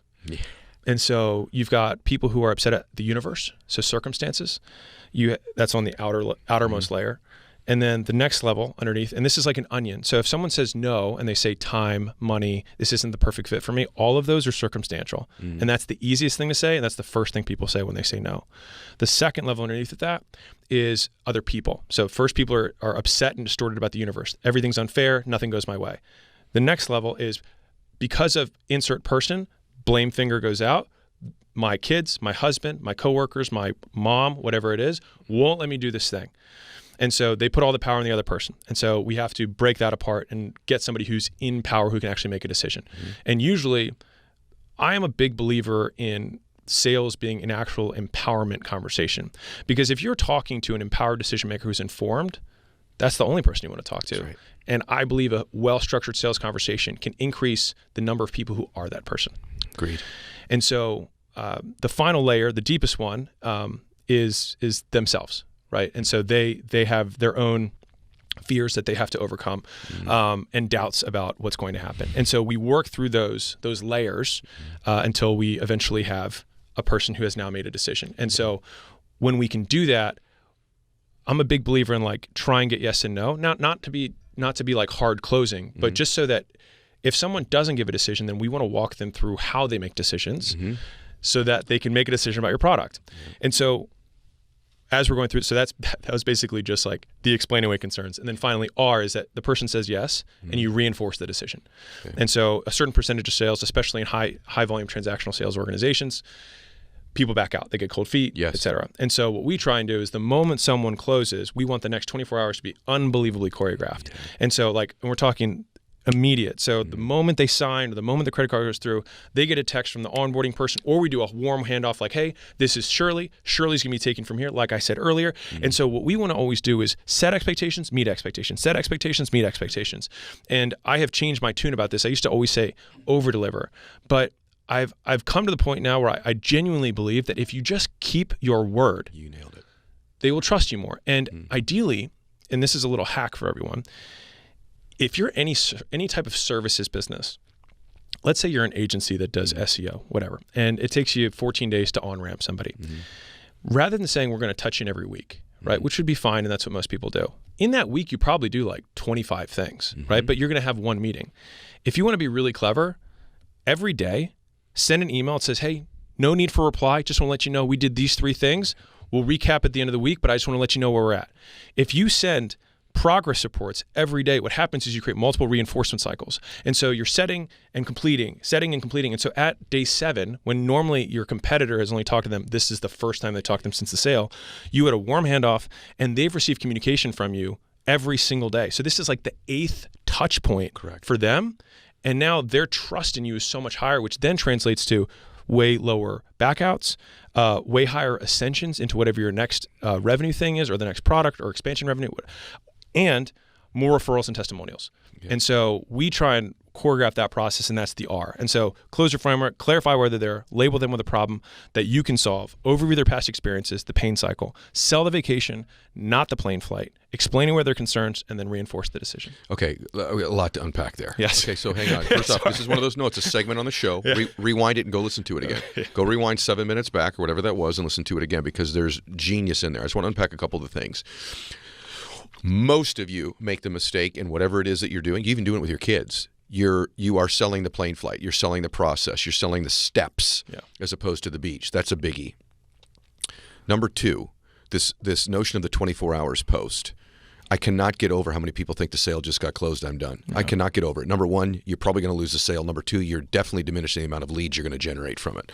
I just did a very significant transaction with somebody. I had a very laid out process in my company. It's a very major exit type decision for somebody, okay? I told my team, the second we hang up this phone, he is going to begin to doubt this decision. Right. If he's an airplane, he's freaking losing altitude. We need to be doing X, Y, and Z, but it's already a predetermined process. I was just taking them back through reminding them why. Some of the businesses you have, it is just a 24-hour process. Some of you, to your other point, it's a week or 8 or 10 days and whatever it might be. Sure enough, what was supposed to happen the next morning didn't. By midday, we were behind. Then he messages us with a question. Which we replied to. Then he messaged with another one. When the second question came in, I messaged the entire team. This deal's over. Yeah. We're losing this deal. No, we can get it back. We've lost the deal. He has switched. He's got downward momentum, and it's our fault. Sure enough, massive, like close to 9-figure mistake. That was a process that was involved. Some of you are making a $800 mistake when this happens. Let me ask you a hard question, because this is something I've done in my career. It's not process-driven, but it's important. You went through this process. Sometimes I think that somewhere in that flow, tell me if intuition works or you would just stick to the process. Somewhere in that flow before you get to close, I've had the intuition to know this person's ready right now. I can go to this step. That's not necessarily something that's able to teach on scale. Do you know what I'm saying? Yeah. But I've also watched a lot of people go, you have them here, and now you're beginning to layer objections in it, and it's taking longer than their tolerance level is. I see a lot of people, especially the longer they're in sales, they unsell them. They give them more. Let me tell you one more thing. One other thing you should know. One other thing. By the way, my checklist says step 4 is I then do this. Because scaling this isn't as easy as... But I also know the real world. Should someone still have sensory acuity when they're in the process and go, we're ready now? So the way that we train sales is that, one, we start, you might love this. Okay. So we try and think back to front, which is if someone, a lot of people train rapport building first. They train the script top to bottom. But if someone knows how to do the first half of the script and they don't know the second half of the script, the likelihood that they can close is 0. Yes. if you train people true. from the back of the script to the front of the script, if someone doesn't have rapport and they don't know the opening questions, but they know how to close, the likelihood they could close is greater than 0. 100%. And so 100%. And so for us, my belief from a selling perspective is that if you follow the closer, right, clarify why they're there, all we're doing is asking questions. Labeling them is just asking for agreement on one statement that they have the problem. Overviewing past experience is just questions. We haven't said anything else. We're just asking questions. And then the only time you actually make a statement is when you sell the vacation. And then after that, you ask. And so for us, the E only comes out after they've said no. And so we explain it through obstacles and objections. And so objections, as I see them, come up after the ask. Obstacles come up before the ask. And so if someone says, I'm just here for more information, that's an obstacle. So we handle that up front. If, like and up front, again, it's like, is there any other decision makers that need to be on the call? And we ask that in the nurture process before we're on the call. And we'll reaffirm that at the beginning, because if they say no, or yes, I do need someone, then like, cool, let's just reschedule. There's no point in going through this. Objections happen, which is universe, like time, money, fit, I need the other decision maker, or I don't know how to make a decision, which is the personal thing, the doubt part. And so then we walk them through making the decision-making process. But each one of those, we always loop back. So they give us the thing, we overcome it, and we say, great, so now you ready? Or makes sense, fair enough, let's ready to move forward. Do you have your ID on you? Whatever the closing question is. And so that way, as soon as someone says yes, that is when we stop selling. Okay. So that's the big, to your point of the unselling, is because people then get like really excited. It's like, dude, take the credit card. Exactly. Like as soon as they say yes, great. What card do you want to use? Customer service is like 90s. Everything today is about, and you call it the customer experience, right? What is the customer experience, and why does that matter so much in today's world? It's something I'm obsessed with, and probably a little too obsessed with. But I will tell you that when I started this thing, I was definitely on the same page with my co-founder, Nick, that we were going to be the Ritz-Carlton. And we were going to create such unbelievable moments for people that they were going to tell those stories forever. And so like we would be talking to a lady, we would hear a baby in the background, and we would send them some sort of baby gift along with their refund. And so there's so many nuanced moments that I can think about. I've sent a guy a Tom Brady jersey because I found out he lived out there, and he was a huge Tom Brady fan, and he was having a bad experience with us. So like those are the kind of things where if you go above and beyond for people, they're just always going to remember you, right? They may not even end up buying your product, but someday they'll tell a story when they see that advertisement, and they'll tell somebody in the room, that guy sent me something one time and he just really made my day. And I think a lot of that is lost today. I think people are trying to really automate customer service as good as they can with AI, and they're trying to create all these chat bots. And I just think having a human be able to make an impact on your life in a moment where you're frustrated and you really need someone to show up, that is really the time to do that. And I think people ultimately just don't want to deal with customer service. I see it as an unbelievable opportunity to show up in that moment when they need you most and over-index for them so that they can just become a fan for life of the brand and really say, you know what, this is definitely lost in this era. And this one company did show up for me that one time, so that when they consider us in the future, that's just something that's ingrained in their memory about us. And that's the feeling I want them to take away, which is just, like I said, look good, feel good. It's feel good on the ads. It's feel good on the product. It's feel good in customer service. You name it. There is a feel good component to every part of this business. And that's why it operates at a 10 in every facet, and how you're able to grow so fast like we have. Funny, this is so good. My kids are going to watch this today for a business course. I'm telling you, you guys. I think, Ryan, the reason that customer experience isn't something ask yourself, if you're listening, by the way, 1 to 10, how is your customer experience based on what he just described? Because I think it's a separator, because you really almost can't teach it. Like, you can go to any business course, you go to any seminar, but you actually have to think through customer experience. It has to be part of your culture. Like, you have to bleed it. And it is the separator. The other cool thing about it is nowadays it's the advantage to the small business over the big business, because you're more nimble. You can have more listening skills. You can move faster. You can create culture easier. Small businesses have huge advantages if they take advantage of them over big ones. Now, one of the advantages they don't have, though, and this is what I want to ask you, because you've done this, you've scaled really big, really quickly. I mean, that's electric, like meteoric growth that you've had. What's been the hardest part of scaling so big, so quick? And can you scale too big and too quick and harm your company when you do it? Absolutely. So we're up to about 600 million now. We did 200 million last year. We're in year 5. We just got valued at 950 million. So to get to $1 billion in 5 years in terms of just enterprise value is pretty mind blowing, and it still feels pretty surreal, to be honest with you. Okay, so I completely undersold you at 150. We're it's all good. 9 times that. Thank you for fixing. By the way, it's more impressive. Keep going. Yeah, so absolutely you can. I mean, this could be just an hour in itself. I mean, we've made every mistake under the sun. I would say that we always have to burn every department all the way down before we figured out how to rebuild it back up.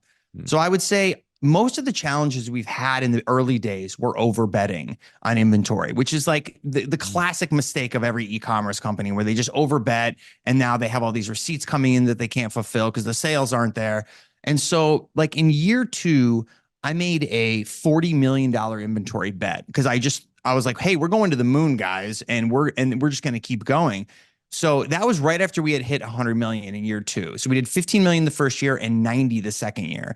So right after the second year, I was feeling really confident, and I was like, look, guys, and I'm sitting around the table with our executives, and I'm just like, let's just make a bet. What do you guys think? And this is so after music, by the way, just going back, after I kind of gave up on music, I got into poker. And that took over my life for a good amount of years. And I became I guess what you would call a pro, is really just not having a job and trying to gamble. Yeah. But that really built my risk tolerance. And it showed me that what it feels like to lose, and just getting numb to that losing feeling, which in hindsight was a huge advantage in entrepreneurship. Because as you know, you have to go from kind of failure to failure with no loss of enthusiasm, which is one of my favorite quotes. I think that really sums up entrepreneurship. So what I did was, after, doing poker for a while and also failing at that, it definitely built up my risk tolerance. And one of my other co-founders, it was also a poker pro at one point, which does not help us, by the way, in business. It just, right. it really, we had no fear. For better or worse, we had no fear. But ultimately, even though we made that $40 million bet, I think what we were telling ourselves was, even if this doesn't go well, like, let's just play out the worst case scenario. Even if it doesn't go well, what's going to happen? We're going to have to go back and renegotiate with our manufacturers, right? Like, we're going to have to hold some safety stock. We're going to have to pay some interest, whatever it is. We just believed in our ability to negotiate with these people and level with them on a really human to human basis, and say, look, you see us going to the moon. Do you want the business or not? I know we overbought this time, but stick with us and you'll be our preferred vendors in the future. So that was kind of our pitch to them. And it worked out. All the people that stuck with us in those early years when we overbet and couldn't pay our bills on time ended up eating it for a short term for the greater good later, because they just knew that we were going to figure out a way. Plus, it was like inventory that it wasn't like I was, holding yellows and oranges. This was like sellable inventory. So they all like could see that. They're like, okay, this is core product. They're going to get through it. But I would say that is a very easy way to sync the business. And that has been the hardest part. It's called demand planning in our business. And we still don't even have it perfect. And we're in year 5. It's still a nightmare. We run out of stuff all the time. And then I would say, outside of that, now in year 5, what I'm dealing with in terms of, what are the biggest problems I have, it always goes back to people, and I love people to a fault, and I'm overly empathetic, which is why I win in business, because it really works for the customer. But where it doesn't really work in business is employees.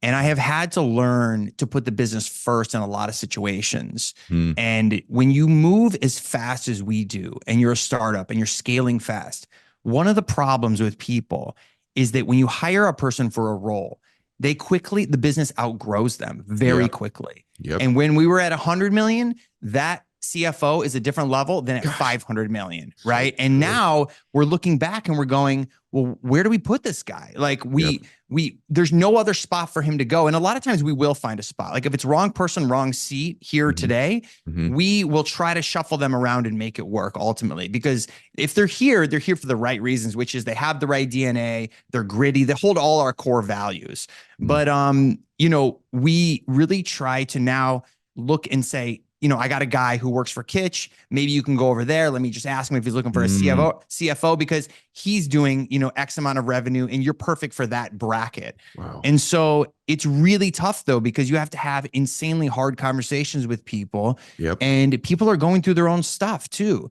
You know what I mean? Like a lot of times it's not even about work. I mean, ultimately, someone that doesn't work out here, it's for one of two reasons. I always tell our employees, because a lot of employees will come to me and they'll go, why didn't it work out with so-and-so?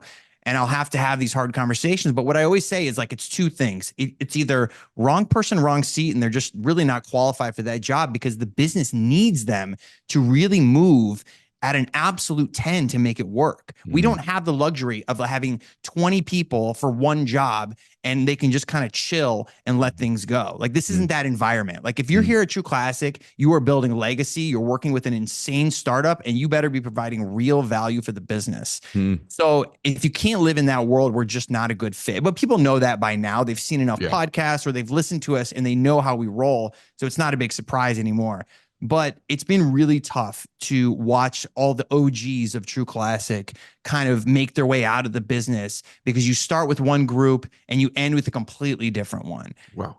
But it's for the better. I mean, I look back now and all these people are thriving in different departments. So when I let people go, or I have to let people go for the sake of the business, I always tell them, look, I'm going to help you. I'm going to be an amazing referral. This doesn't have to be a negative. There's always severance, obviously. Like you can help people land softly. Yeah. And it's not just like, let me cut the cord and never see you again. It's like, no, I'm going to see you again. And I can promise you when you go start interviewing, they're all going to be pinging me about you and saying, hey, how did this person work out? And I'm going to give a great review because I just know that you're a great person. You work hard, you're gritty, and you provide value. So I'm going to show up for you there. But those two things take up all the, what's the hardest part of the business in my brain. It's just, it's those two components are always the toughest. One of the things you've been pretty good at doing, though, is using leverage. And leverage to most people typically means borrowing money from other people. But you define leverage freaking brilliantly. So talk a little bit about what real leverage is and the way you define it. So leverage is the difference between the inputs and outputs in a system. It's the discrepancy between what you put in and what you get out.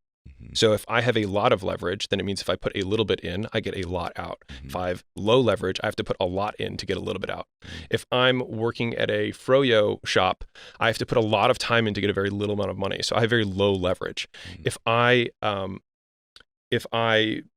do put a deal together, right, and I make a couple phone calls, and then that deal yields me $10 million from connecting parties and then maybe underwriting something, all of a sudden, that's a lot of leverage. So I put a very little bit amount of time in, I get a lot of money. And so the idea of using more leverage is looking at what my inputs and my outputs are and figuring out how I can create bigger and bigger discrepancies between those. Are there different types of leverage other than just money? Yes.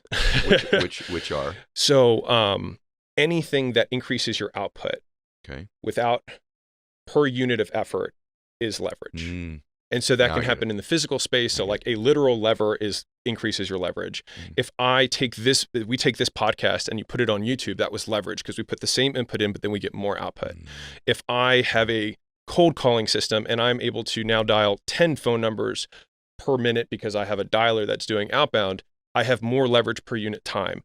If I take a form of media and then I transcribe it and then I also make an audio version, that is leverage. So all of those are different versions of just getting more out for what you put in. Hard question. So let's dig deep. I'm an entrepreneur and I'm listening to this. Doesn't matter. I could even be self-employed. I sell life insurance. I'm a mortgage broker. I'm in real estate. I've got a cannabis business. I got 6 people working for me. And I now kind of get from listening to this dude and listening to Ed regularly, like this idea of leverage is what successful and wealthy people do, right? They do it better than other people. This is a really big deal, everybody listening to this right now. They do this better than you. They understand the concept of this better than you. And to the extent that you can understand it and most importantly, apply it is where you make a shift. So it's a hard question because you've answered it, but I want to push you harder on this. If I have any type of business right now and I've evaluated the concept that you've described here, how do I apply it? What do I look at in terms of buttons I could push to get more leverage? Yeah. So Naval Ravikant does a really good job of defining his 4 types of leverage. Now within those, I described a lot of different leverage around one, which is media, right? but you have leverage around labor, which is you buy other people's time. So that is the first version of leverage. So is there something that I'm currently doing that I can pay someone else to do to gain time back and then use the excess time I have to make up the difference? So if I can pay someone $10 an hour and I know that I can make $50 an hour on the phone selling, then I can pay somebody to do any of my tasks for $10 and then I make up the time selling. Stay on that. Brilliant. We're going to go to the other three, Okay. but just stay on that. This is something I struggled with young. I don't know if you did. When I was young, I didn't have a lot of capital. I used to think, no, I will do these things because I can't afford the expenditure right now. Were you ever that way when you were young in business? Totally. I just held on 100%. because I'm like, I had this scarcity idea that this may be the $2,000 a month that keeps me in business. Yet it was the very thing that kept me in the small business I had. I think you got to work double time. There's no real sexy answer that I have for that, which is just like, you have to work the normal amount you would to make your money. And then you have to make enough, and then you work again to make someone else's money. And that's in the beginning. So it's like, I'm making my job and I'm making someone else's job so that I can buy that time that I used to work to pay someone else. Very good. To then make more money in that period of time. Really good. And the big thing that I think a lot of guys, because on the flip side of the entrepreneur space, the influencer or whatever space, people are always talking about buying your time back, but then they don't talk about what you do with the time you bought back. So if you just buy your time back and don't do anything, you're going to make less money. Just want to be clear. Yeah. But because I had an entrepreneur who was talking, he was like, I bought all my time back. He's like, but I'm really not making it. I was like, you're not doing anything. Like, you still need to work. You just got to now work on higher leverage opportunities, more dollars per time. So in that input is my time, my output is my money. So it's a higher leverage thing on my time. What are the other three? So you got labor, which is the most operationally complex and heavy of the types of leverage. The next one is capital. If you can raise money, leverage other people. That's the one that, the mortgage brokers, et cetera, they're more familiar with, real estate guys. Because if I don't have to put any money up and I can buy something and then I can sell it for more money, then I get to make the difference between those two things. And I used it on basically someone else took the time to earn the money. And then they just gave me that time, if you think of money as a tradable unit of time, that I got to borrow and then make the difference on something. The third one, and I think 3 and 4 kind of go hand in hand, but you've got software, so code, and then media. So code is just, you write code and it takes you one-time investment to get the thing to do something. And then every additional time, so the input was the time I took to build once, and then every additional person who uses the software and gets a benefit from it, I get almost no incremental cost. And so that's leverage. And then with the media side, we said it earlier, if it takes the amount of time for us to make this one podcast, if one person listens to this or a million people listen to this, it's the same amount of effort. Yeah. I told you guys when I introduced them that this would be stuff you've not heard before. So, and it is. There's another type of leverage, and I really related to this. I'm 20 years further down the road than you on some of these things, but I very much relate to some of the things you talk about.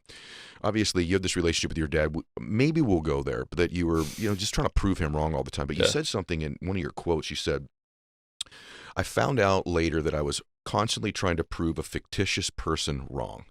Meaning the type of leverage that I got on myself when I was young was, I'm going to prove them wrong. I'm going to prove them wrong. And it was like this. I think the best way to describe me as an early entrepreneur was a little bit angry. And I leveraged intensity. Yeah. I leveraged anger. I actually leveraged fear of losing to this fictitious person, of them being right. And by the way, some of that probably served me really, really well.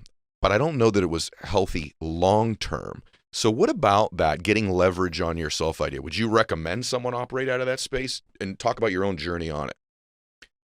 I would recommend you use the resources you have to create the life you want. And so if the cards that you have dealt right now are anger and fear and disappointment, then you can either wallow in those or you can turn something good out of it. And so, I love the saying, you can either let life beat the strength out of you or you can let it beat it into you. And I think that you can use that. You could put pain, you could put disappointment, you could put fear, you could put whatever that life, thing is. And so it's just a decision of whether these circumstances are going to serve me or I'm going to serve them.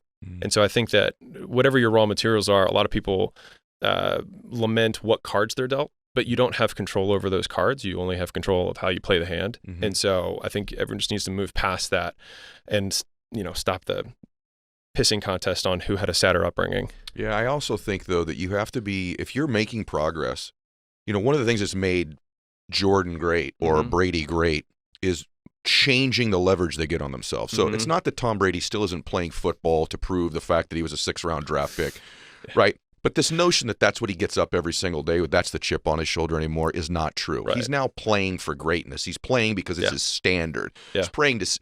So, and I find with a lot of entrepreneurs, they don't ever change the leverage. And so when they get to where they have proved that fictitious person wrong, or they have gotten to where they are no longer starving, they don't have any mechanism to drive themselves any further. Do you know what I'm saying? Like, I do. I think a lot of people are just oblivious to the fact that you've lost leverage. I'm not motivated anymore. I'm not inspired. It's because the old lever you pulled that worked at one stage, you need to now find. Jordan used to say, listen, I play every day. But Jordan didn't take a bunch of games off. He'd say, because there's a kid in the stands who it's the one time he's ever going to see me play is that night in Sacramento. And even though it's the Kings, I'm going to play all out because that kid's going to tell stories about seeing me play. That's different than his motivation his rookie year to prove he belonged in the league, right? Entrepreneurs don't find that new lever. You obviously have. I've made some content on that specific thing that Michael Jordan said, so I super resonate on that. Like that was my biggest of the whole series that I watched. That was like the point where I like had to pause and like chew on it. But it really made me appreciate like every podcast, every opportunity that we have to share something to really try and bring it rather than call it in. You know what I mean? But yeah, for me, my leverage has changed. I think I was really angry, younger, and more fearful than angry. Me too. Just the idea of the disappointment and him being right was just like unbearable. Him being dad. Yeah. Yeah, isn't it? Do you think, I think that anger is typically the manifestation of fear. Yeah. And so when I say angry, I wasn't throwing chairs all the time or anything like that, but there was this almost like game day intensity type anger every day to the way I approached my life and my business. So how does Brad Lee become Brad Lee? So you grew up where? You grew up in the Pacific Northwest? Yep. Did you grow up in a super successful family, like entrepreneurs around you, wealth around you? How'd you grow up? No. Originally, we were kind of, I wouldn't say poor, but low middle class at best. We lived in a little tiny house on a hill surrounded by bigger houses. It was kind of unique because there's a lot of stories from that I've learned back in those days that I can now see the lesson where I didn't really realize. But no, we grew up a lower middle class. You did. Mom and dad married, and you lived in the same house? My dad and mom were divorced, and then my dad remarried. So I had my stepmom at that time. Okay, so you live with your dad and your stepmom. Yeah. Well, originally we all went to an orphanage, and then my grandmother, bless her heart, told my dad to get off his ass and come get us because we were basically about to get shipped off to different families. You're kidding me. No, when my mom and dad divorced, my dad said, screw you, and my mom said, well, here, take the kids. She kept the baby. So me and my brothers and sister went to an orphanage and was about to get shipped off, and then my grandmother told my dad, you better go get them. So fortunately, he came and got us. Whoa, what? How? I was 2. You're 2, so you don't really remember this happening necessarily. No, my brothers and sisters do, but I was 2. My brother was probably 7. Wow. I've never heard that before. And then in between. Have you covered that before? No, but you want something new, don't you? I do. I want stuff new. I always make them cry. I'm crying a little bit. That's what my goal is. Come on. So that's interesting. So you're this little guy, you're growing up, you live with your dad, mom's sort of in a different place. Were you an athlete? Like, were you a competitive, did you have this background of winning in competition your whole life, or what were you like? Well, actually, yeah. I didn't know it at the time, but I excelled at sports. Like, for example, I joined a swim team, and first year joined a team called the Guppies. You had to start there, and the only sporting event my dad ever came to watch was my first swim meet with the Guppies, and I beat the other swimmers so badly they disqualified me. Really? They said he shouldn't be in this league. And my dad basically told him, you guys are stupid, and he left, and he never went to another sporting event of mine. But I excelled at swimming at first, and then cross country, did that for a minute, and kind of beat the competitors without even really trying. So you're a natural athlete. I ran a 440 in junior high. 440? 440 wow, okay. in junior high. Wow. I mean, like, people say bullshit. Yeah. Or bull crap. That's okay. And it's the truth. It's the dead balls truth. But I didn't have a lot of parental guidance when it came to, sticking to something. So ultimately, I ended up, quitting over something stupid, and no one made me go back. So I didn't finish with sports. Okay. A lot of people relate to that, though. A lot of people had some potential when they were young. They didn't have a lot of supervision. They end up, kind of flaming out on their first dream. So you had all these gifts that you end up not using. So after high school, you go to college, or No, you didn't? Dropped out of high school. You dropped out of high school? Beginning of 11th grade. So you're a high school dropout who's built this massive company. Yeah, baseball. Yeah. Either home runs or strikeouts. There was no in between. There's no in between with you. No base hits. So you're a high school dropout, and then you end up becoming this. How's that happen? So I know this, just to speed something up here. You end up getting into the sales business eventually, right? And so how long were you in sales? What type of sales were you in? And is that when you first started to get your taste at, hey, I can control my time, I can make some money? How old were you? Like, when did all that start? It's 17. I couldn't decide between movie star and a job. Everyone was telling me, get a real job. Yeah. Weren't you an actor, though? You were also an actor, right? I technically still am. I'm just unemployed. Okay. So if you guys are looking for one, I'm a thespian. Trained thespian, by the way. But at around 17, early 17 years old, I went and got a job with a forest service company. Okay. And I thought I was going to be fighting forest fires. Sounded cool. Yeah. Went around bragging like I'm cool. Paid like $22 an hour. First day on the job, realized I wasn't a forest firefighter. I was the dude that had a 10-pound bag of water put on my back, and I went and squirted water on stumps that were smoldering so they didn't reignite a fire. They called it a piss bag. Got poison oak and went and basically said, hey, I got poison oak. I'm not going to be able to come in tomorrow. And they laughed and said, yeah, you'll be in tomorrow at 4 a.m. That's part of the job. And everyone had poison oak supposedly. So that's ultimately when I said, dude, this manual labor shit, for you. I'm not into it. Yeah. So I opened the newspaper to get another job, and there was an ad for selling cars. Okay. So I went and applied for selling cars at 17 and basically lied to get the job because you had to be 18. 17 years old. Yeah, and you had to be 18. So I got the job at 17, lying, which, again, you learn. People say you can't change. I think you can, by the way. Anyway, BS'd my way into the job. Okay. Went around bragging to everybody I was 17. So the other salesmen were haters because I was kicking everyone's ass. And they told management. So management brought me in and said, how old are you? And he said, don't lie to me. I said, I'm 17. He said, well, you lied and said you were 18. I said, yeah. He said, how many cars you got out? I said, like 26. And at this time, the closest person might have had 10. And he said, when do you turn 18? I said, like another 2 months. He said, can you keep your mouth shut that long? Of course, they don't want to lose the golden goose. Yeah, so I started Excel. They gave me a car to drive. You got to wear a suit. I was home. No poison oak, no hard work, a pen. And the way I looked at it, this individual paid for all the cars, paid for the building, paid for the advertising, gave me a pen, and let me have my own little business without investing a dime. That's the way I looked at it. And so I was aggressive and started selling. Talk about that for a second, because I don't think most salespeople think that way, especially if they're not in something where they do have some ownership of it. But you treated selling, this is important, by the way, because I did too young. I started out just in the selling business too. And so, but you treated selling like it was your own business. Well, it is. Elaborate, what do you mean? When you're on commission, you don't have a limit. So if you're going to give me cars, let's use cars or art, because I've sold art, cars, RVs, ridiculous vacuums. Really? Candy bars. Yeah, I've sold everything. Matter of fact, at 6 years old, there's a story about selling candy bars that is pretty funny. But give me it. I want to hear it. Well, I was 6 years old, and they gave out the boxes of candy, world's finest chocolates. Yeah. You remember those? Yes. They were delicious. They were. Yeah. I mean, still to this day, I think they're probably the best actual chocolate with almonds you can find. So I went out and I started selling candy bars, and all the other kids that couldn't sell their candy bars, normally they would ship them back to the company, and that was it. Well, they just gave me all of the candy bars everyone else couldn't sell, and I literally sold every candy bar that the school received. And what knocking doors? Or yeah, I went on, knocked on doors. They'd open the door, and I'd have it behind my back.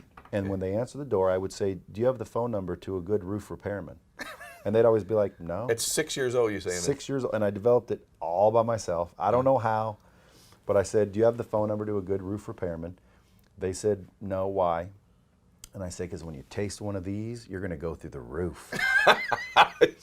And people were just buying. Little 6-year-old little face saying that, Adam. You can't say no. And people were just buying boxes at a time. That's I'll take awesome. 20 of them. So I learned selling then. Okay, I'm going to point this out, what you just did. I told Brad before we went on the camera, because you just did it again, that he has an interesting way of communicating. Do you remember when I told you this earlier? Yeah. And you just did it again. You started it at 6 years old. And this is why I want you to follow him, because a lot of people speak the same way. They'll say, here's what I'm going to tell you, then they tell you. Brad's communication style is it ends up a punchline.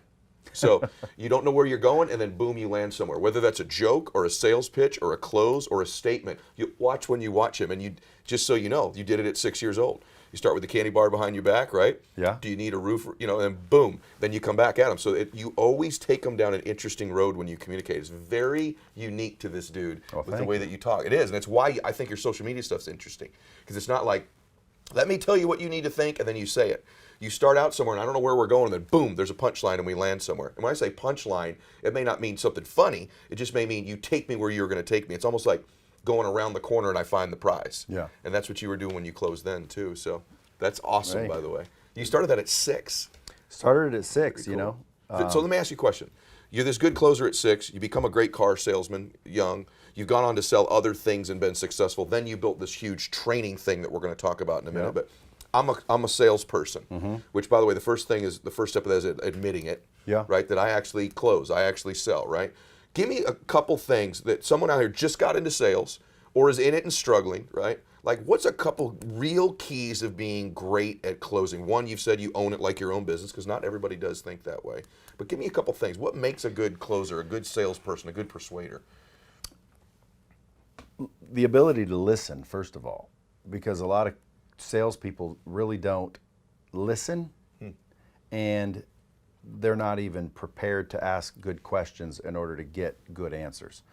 So I'll give you an example. When I used to train people, I would carry around a quarter, a dime, and a nickel. So they can put this on the screen if you're editing this, but pretend this is a quarter, okay, and this is a dime, and this is a nickel. Now, I'm going to ask you a question. I want you to listen. Okay, Bob's mom has 3 kids. The first one is Nicholas. The second one is Demetrius. What's the third one's name? I don't know. What is it? Okay, well, I'm going to have you listen again. Okay, do it again. Bob's mom has 3 kids. The first one is Nicholas. Second one is Demetrius. What's the third one's name? I don't know. See, that's because you're not really actively listening. Okay. Now, actively listen to me. Okay. Bob's mom has 3 kids. The first one is Nicholas. The second one is Demetrius. What's the third one's You name? got me. I don't know. Listen closely. Stop it. Give me Listen. the answer. Bob's mom. Bob's mom. It's Has- Bob. There you go. It takes me a while. So you notice that doesn't take you a while. You're not listening actively. I'm struggling with my IQ issues, but I got it eventually. I guarantee it's not that. People do it all the time. They're not listening actively because we're having a conversation and you're not trying to sell me anything. Right.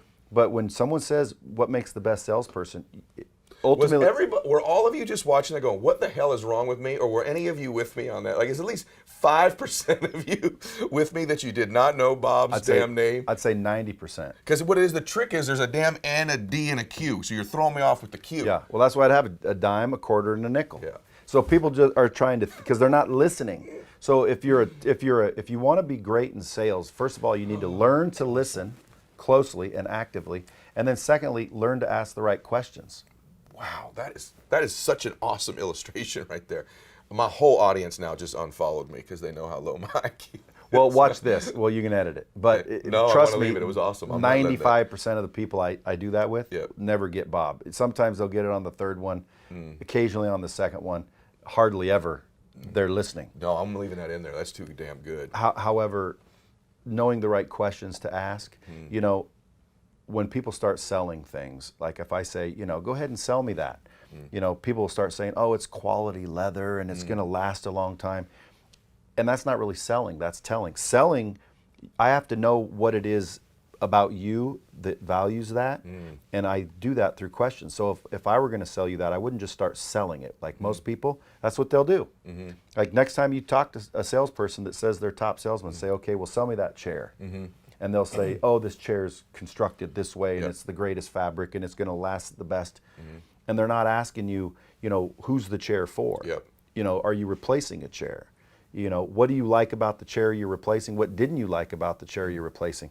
So by the time I explain that chair, I can provide value and explain to you why it's valuable. Now, let's say, for example, you tell me that chair is so quality and it's going to last forever, and I find out you're getting a divorce and you have to provide your ex-wife a replacement chair. Yeah. I just unsold you the chair, not even knowing it. Yeah. Why? Because I didn't ask you some questions and listen to the answer. Well, that's the big thing. Cardone said this to me. Grant Cardone and I were talking about this very topic off camera also, and he said, because it's what you just did with me, it's not just asking the question, it's getting the answer. So a lot of people ask questions, but they never get the answer. You forced me finally to get the answer, right? And that's what a good closer gets also. They don't just ask the question, they actually get the answer. Mm-hmm. I think some people think, all I gotta do is ask a bunch of questions. Well, no, you have to get the answer and get them actively listening. That's why that is really powerful and why I want to absolutely leave that in there. So very, very good. If you want to be good in sales, listen and ask good questions. Okay, so that's huge, by the way. Very, very good.